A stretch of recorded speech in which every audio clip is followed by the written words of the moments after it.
পাবনা সুজানগর উপজেলার বামুন্দি গ্রামের পেঁয়াজ চাষি মঈনুদ্দিন খান ১৪,০০০ টাকা কেজি দরে পেঁয়াজের বীজ কিনে ৫ বিঘা জমিতে আবাদ করছেন চারা পেঁয়াজ। যদিও চারা বিক্রি করে গুনতে হচ্ছে লোকসান। ১ মণ পেঁয়াজ বিক্রি করছে ৭,০০০ টাকা, বুঝলেন?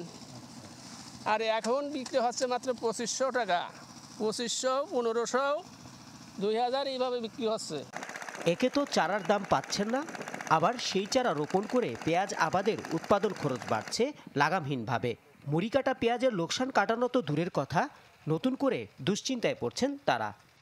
১ বিঘি জমি ৬০ থেকে ৭০ মণ পিস হয়। যদি ৩,০০০ টাকার বাজার নিচে আসে তাহলে মানে গাছ তো লস যাবে। কামলার মজুরি হইল ১,০০০ থেকে ৯০০ টাকা, ৮০০ টাকা, বিভিন্ন রকমের বাজার যায়। তবে কৃষি কর্মকর্তার আশা এবার লাভবান হবেন চাষিরা। নিয়মিত মাঠ মনিটরিং, তাদেরকে যে কারিগরি পরামর্শগুলো, এগুলো আমাদের দেওয়া অব্যাহত আছে। আমরা আশা করছি আমাদের এই সুজানগর উপজেলায় বাম্পার পেঁয়াজের বাম্পার ফলন হবে। এবার জেলায় ৪৪,২২১ হেক্টর জমিতে চারা পেঁয়াজ আবাদ হয়েছে।